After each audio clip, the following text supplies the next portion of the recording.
and good Saturday to you.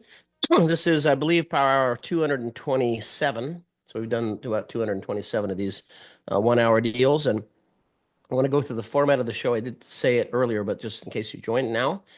So we will do this show. We'll take a break about halfway through. Let me get a new share going here. And in that case, I'll catch you up on some stuff that we're doing and just some things in general. And then we'll close out the show at the end. The best way to ask questions or to get feedback is be the chat. And by the way, when we talk about Wings credit or outlines and or this or that, that's always going to be links in the chat for that. So keep the chat open if you can, and if you know where that's at, and sort of monitor that.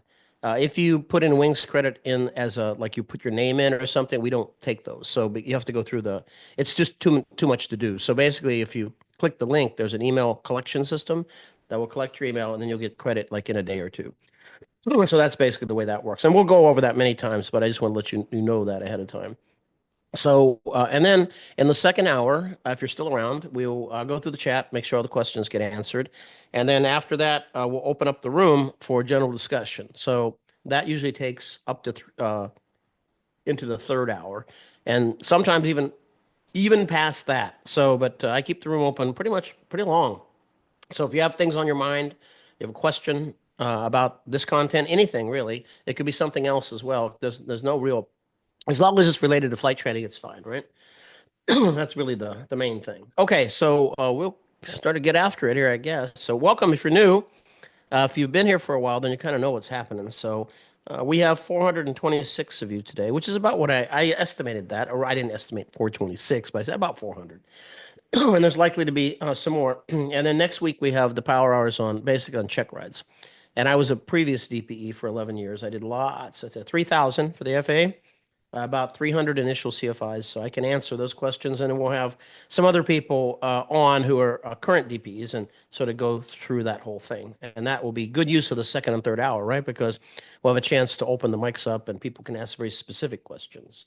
So that will be good. Okay, that's next week, though. For this week, we're going to talk about airworthiness. In particular, we're going to talk about inoperative instruments and equipment when that time comes, so that you don't get caught flying around there with the airplane. And this is happening quite often where people don't really understand what it means for something to be airworthy. And I'll give you a funny example. So I'll give you a funny example. So when I was doing practical tests for this one school, their students had a reputation for, say, not much, not knowing much. Let's say that, right?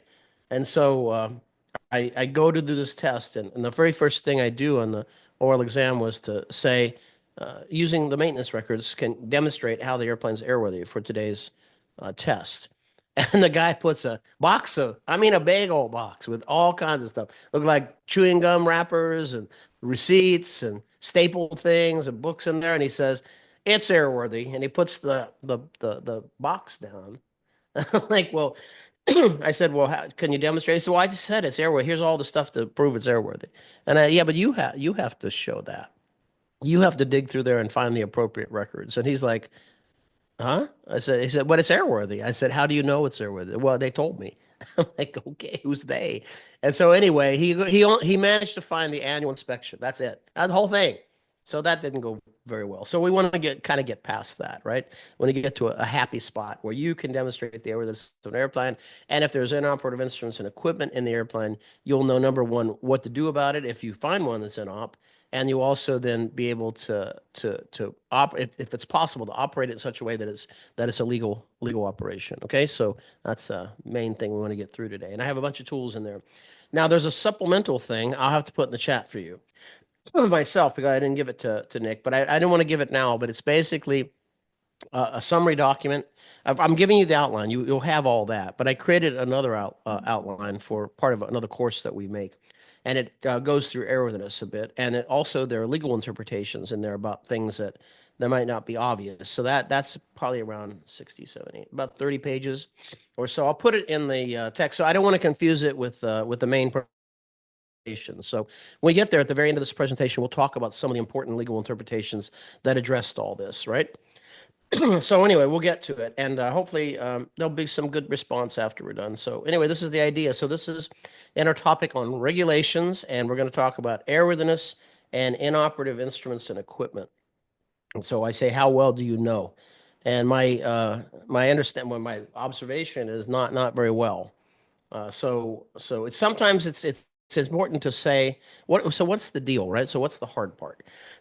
Why don't people get this? The reason for it is it's that owners of airplanes, flight schools, whoever has these planes.